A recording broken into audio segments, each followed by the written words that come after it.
arrived yet.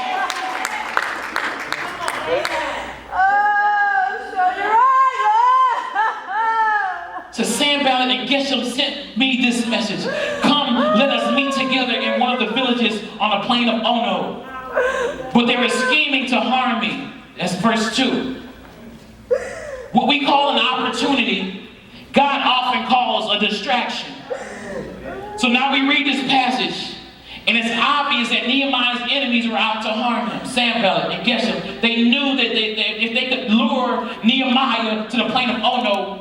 And I was like, what's significant about that? And I was reading that. What's significant about that? The plain of Ono was 20 miles away from Jerusalem. That's what the enemy wants to do. You're making progress. The enemy says, if I can just get them to leave and stop what they're doing, if I can get them away from what God has been calling them to do, if I can just separate them from their kingdom assignment and isolate them, and once I get them isolated, then I can attack them. And the enemy is saying, that's the plan, that's the scheme. The thing is, we have to be prayed up and realize. Teach it. Teach it. Because I could even go and say, okay, hey, well, 20 miles away, it would be a great opportunity for him to go and talk about what God is doing and to testify and say, oh, look how great God is. How to go and build other resources and how to network and continue to build a stronger empire. We can make everything look like a good thing, but sometimes just because it's a good thing does not mean it's a God thing. Many times it's the good things that actually become a distraction. You're not going to get me to leave. And that's the thing he said. He wanted to leave because I'm like, you haven't even seen my gates yet. And you want me to leave. I can't leave because I hadn't even finished what I set out to do. They wanted to ambush him and kill him. And that would end the vision. See, opportunities can easily distract us from our mission. Never let the enemy separate you from the vision. It doesn't change. So whether we're talking about restoring hope, or Hope Acting, or Hope Academy, it's all the same thing. Raising believers to levels of greatness. It all aligns. We're all doing the same. You never let the enemy say, well, this is the vision that I have. Two visions is division. Will not work. This is what we're doing. This is the goal that we have. This is what we're trying to accomplish. This is what we're believing God for. You never let the enemy separate you from the vision. So Nehemiah had almost completed the project, though his enemies already thought it was completed. And it was become obvious that the vision was going to be successful despite the opposition and the criticism. Like I said, I could have made the case. We could talk ourselves into doing some good things and switch it to be a God thing. Very, very easy. It would have made sense if we did that. Every day we face unimaginable opportunities. There's more opportunities now for people than there ever was before in the history of humanity. Whether it's entertainment, travel, business, career, investment opportunities, networking opportunities, exposure in just any different area. But the opportunities can easily become a problem because opportunities can kill a vision. We can sacrifice God's vision for any number of these opportunities that come our way. And the thing that I found in my life is that the most dangerous distractions are the ones that seem like good opportunities, that pull you away from God's very best. I had a conversation with my dad yesterday. We were celebrating my birthday. We had a conversation yesterday, and I was telling him, I said, man, I was just showing him my phone. I said, literally every single few minutes, I get an email about something about the backpack event or all the things we're doing. Hey, we'd like you to come do here. I'd like you to come, here's a speaking engagement. All these different things. And I look at it now and I'm saying, okay, it's a good thing. Yeah, let's go talk about all the great work that we're doing. But there's an assignment that needs to be done right now. And that's the thing, is we can talk ourselves into doing a good thing when it's really not necessarily a God thing or the best thing that we should be doing. All these engagements, all this stuff, all these good opportunities. And I've come to realize that if I wanted to do something every day of the week that was a good thing, I could. I could find something to do today, Monday, Tuesday, Wednesday, and always moving forward, building, and talking about the vision and making, relationships and connecting in the community and doing all these things. We can go to a prayer meeting Monday through Saturday, finding all these things that we're doing, but realizing that when we sit back, is that the best thing for us to do? right? And we have to be very cognizant of staying committed to the vision. Because the good can be the enemy of the best. And that's what I don't want God. This may be a good thing, but God, this is the best thing. God, this may be a good opportunity, but this is the best opportunity. And many times we'll pass over the best opportunity because we're over here chasing good opportunities or average opportunities. God's saying, I called you right here. If you just stay firmly planted right here, your blessed place. Stop behaving your way out of your blessed place. Because just because you could does not mean that you should. So verse 3 says, so I sent messengers to them with this reply, I am carrying on a great project and I cannot go down. Why should the work stop while I leave and go down to you? Verse 4 says, 4 times they sent me the same message and each time I gave them the same answer. 4 times. Same exact message. I gave them the same exact answer. They're like, stop rebuilding. Let's talk. Nehemiah's like, I'm so focused. I got all of y'all on do not disturb. So instead of letting the opposition discourage Nehemiah, the more determined he became. He used that opposition as fuel. At least if he can come. Verse 5 says, then the 5th time. I'm talking about the enemy wants to try to wear you down. Just because you say no one time, you think, okay, well I said no, they're going to stop. No.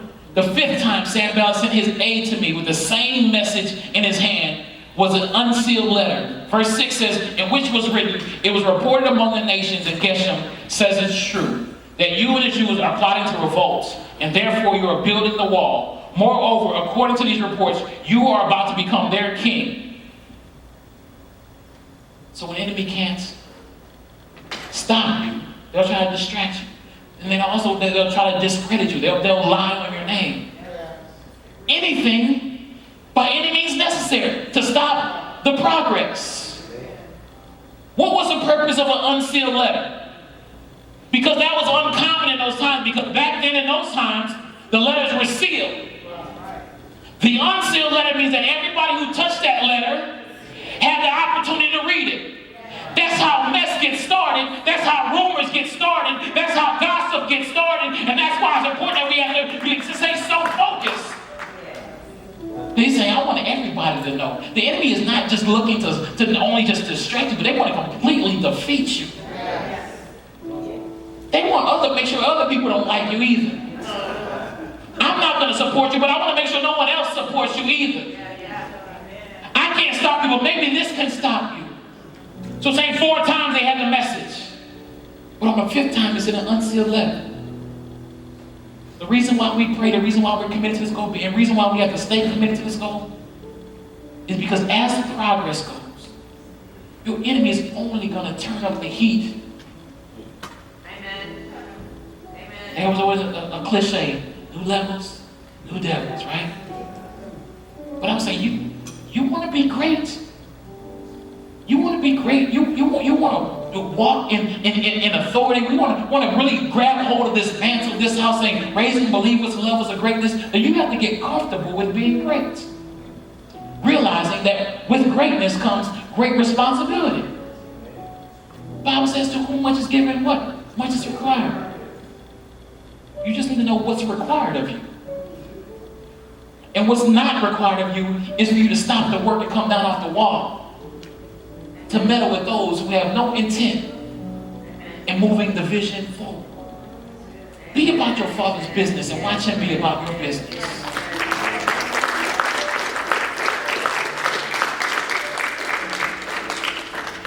The level of distraction you face is a reflection of your level of focus. The level of distraction you face is a reflection of your level of focus. The enemy's only going to elevate the attacks. You'll never do big things if you're distracted by small-minded people. And nothing attracts critics like a vision.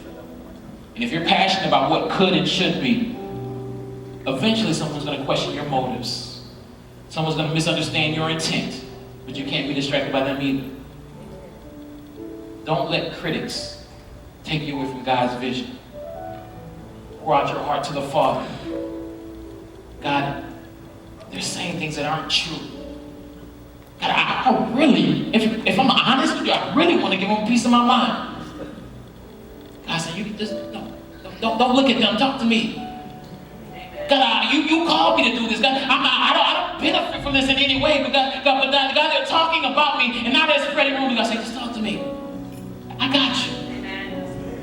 And when you get to that place where you realize that as long as God got you, you don't have to worry about anything else.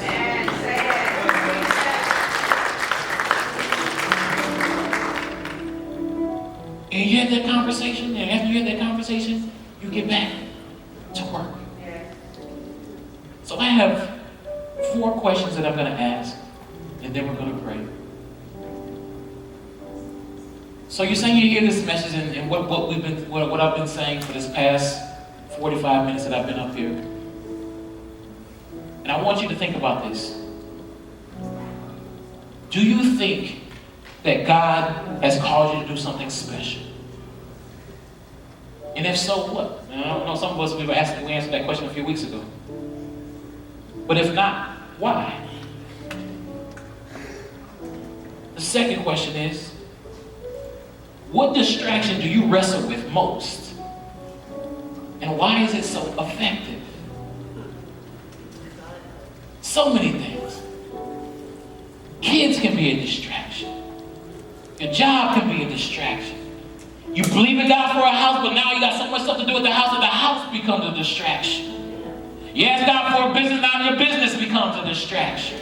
All these things saying, God, the same thing that you used to pray about and get on your face and cry out to God is the same thing that separates you from the vision or who gave it to you anyway. And I don't understand that. Nothing breaks my heart more is seeing people with potential, but they're distracted. Whether it's life that they allow to distract them, whether it's their own insecurities that they allow to distract them, or whether it's other people that they allow to distract them. I'm up here, not because I'm so great, but because I decided to apply these principles to my life. I'm not saying that I never get distracted, but I'm making sure that I'm very cognizant of the distractions when they come and I address them accordingly. Amen. 2 more questions and then we're going to pray. These are questions you have to answer. What steps can you take to stay focused on the work that God's given you to do? Right? My desk is filled with these index cards. You writing down what you're passionate about and saying, well, Pastor Ray, I told you what I'm passionate about. It doesn't stop right there. What steps can you do to stay focused on the work that God's given you to do? Your assignment is going to look different than my assignment. I need you thinking about this. And for those of you all who are actively moving forward what God has called you to do, and I know there's some trailblazers in here that are doing mighty, mighty, mighty things, and my hat's off to you. But the question I have for you is, how can you encourage others to remain focused on the work God has given them to do? Right? Nehemiah was up here building the wall. But he had people, so they were so spread out. The people praying, the people working, were to encourage and keep people focused on the work that God had given them to do. I'm working on my portion of the game. And I can be encouraged because there's someone right there standing with me, praying with me, ready to work, but also ready to fight. If everyone across this building can stand to your feet, please.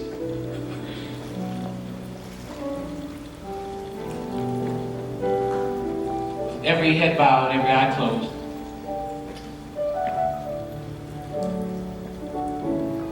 I have a very simple question to ask you. And I want to just pray corporately for anyone. If you know that you're struggling with being distracted, I'll ask you to kindly slip your hand in the air so I can see it. Amen. I see you. I see you. I see you. I see you. I see you. My God. I see you. All right, you can put your hands down. Okay, maybe you're not struggling with being distracted. Or maybe you are struggling saying, God, I need to know what's next for me. Let me see you raise your hand.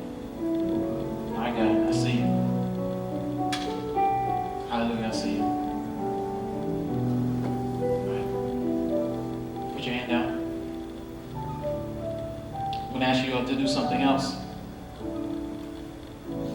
If you can grab the hand of the person next to you, I want us all to be connected like we're on that wall right now.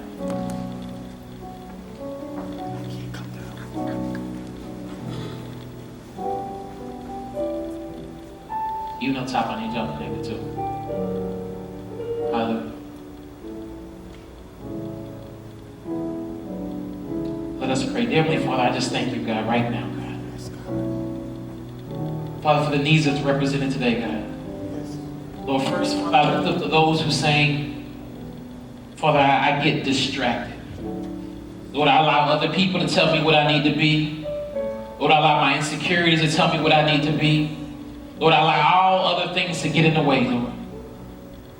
Lord, all those who are distracted by good things, let them, Lord, realize, Father, that we want to make sure that we're focused on God things. Lord, we don't want to be good, we want to be great. Lord, we want your very, very best. We want to be in alignment with what you have for us, God.